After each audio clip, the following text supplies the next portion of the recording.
Donald Trump says it's down to Democrats to reopen the US government as the shutdown enters its 34th day.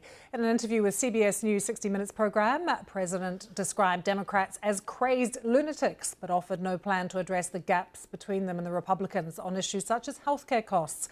Republicans are currently refusing to budge on extending government healthcare subsidies to over 20 million Americans. It's a real sticking point in the negotiations for Democrats.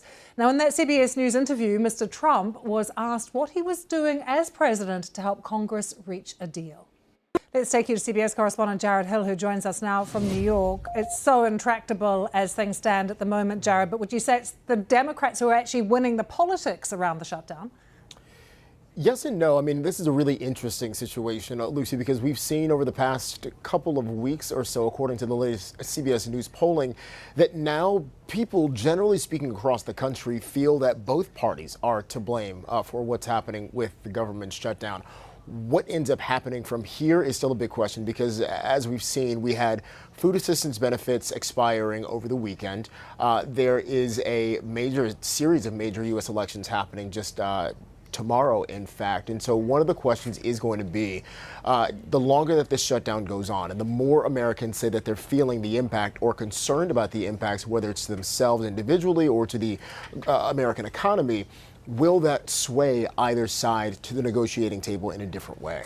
Can you explain, Jared, what the situation is around the filibuster?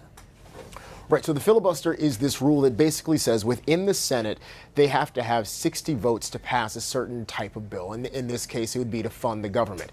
60 out of the 100 senators would have to vote in favor of this.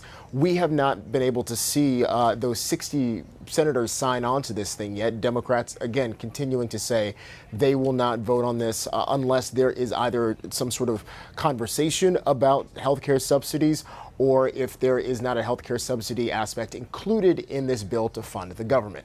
Now, the filibuster, getting rid of the filibuster would allow for Republicans to push that through without Democrat support. But the thing is, this begins to open the floodgates for changing the way that lawmakers on Capitol Hill look at negotiating with any kind of a bill, potentially pushing both sides in the direction of just trying to go it alone whenever they can't get the other side to come along and really come to the table.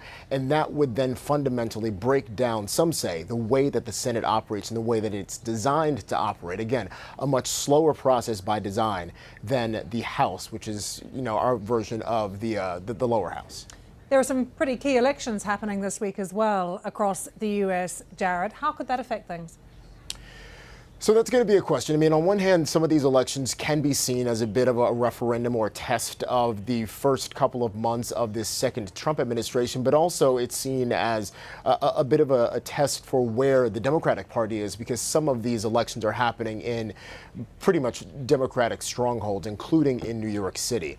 But again, the question remains, if there is a bit of a pushback against Democratic politicians and Democratic policies tomorrow, could that mean that Democrats then start to cave and decide to just sign on to the Republicans' bill to continue funding the government? Or does this continue to give them footing to say, no, Americans believe that what we're doing is right, you guys should come to our side of the table? No end in sight at this point, and so something at some point is going to have to break.